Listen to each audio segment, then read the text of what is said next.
So, the big question is, what are the Howlers? Where do they come from? Can they sniff out Force sensitives?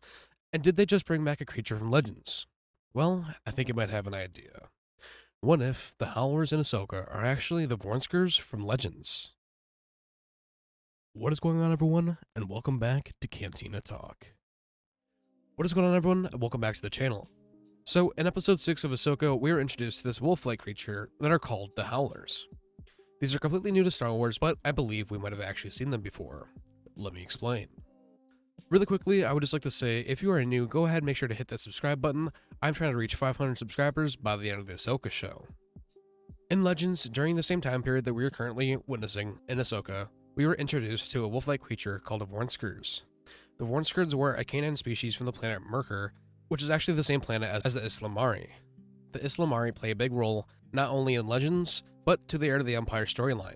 The Vornskers have the ability to sniff out the Force and hunt Force sensitives like the Islamari. To Vornskers, anything that possesses the Force is their enemy and has to be hunted, and for example, that being the Jedi. With their tail, it also acts like a whip in that it stuns the enemies before killing them. Interestingly enough, Talon Karrde during the Heir to the Empire storyline actually had two of these. Talon Karrde was one of the main characters and played a big role in the storyline when it comes to Mara Jade. The two Vornskers that Talon Karrde had as pets were named Sturm and Durang, and he used these as guard animals. They were able to track Force sensitives as well, so they are all around the biggest threat to the Jedi, although this was all in Legends. But with the Ahsoka show, could this be the reintroduction of them? When Sabine was out in the Highlands, we saw on multiple occasions the Howlers sniffing around in the air and picking up on scents of different things. We also saw the Howlers sniff out the Noti with ease. It definitely seemed like when Sabine had reconciled with the Howler, that it was starting to sniff out the Noti, which in return would have the scent of Ezra Bridger on them. I believe they are easily able to sniff out the Force sensitives, and those that are closely associated with them, that being the Noti. I think that this very well could be the reintroduction of the Vornskers. But with all reintroductions, they have to change things to fit the story as well as the new canon.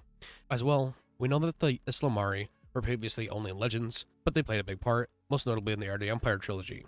We all know that Dave Filoni's movie is going to be Heir to the Empire, in which, like I had stated, the Islamari play a huge part and are also from the planet Merkur, where the Vornskers are.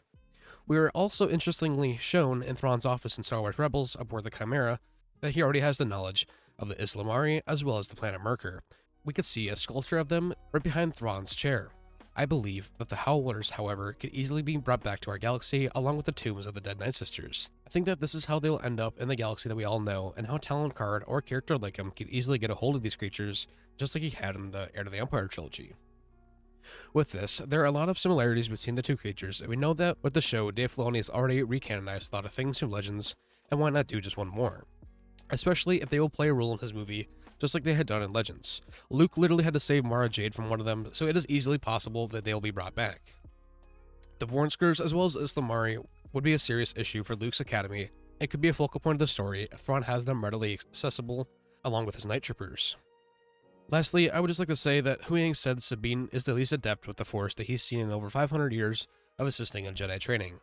If she does have that low of a midichlorian count, it might even be small enough to not be detected by the Howlers.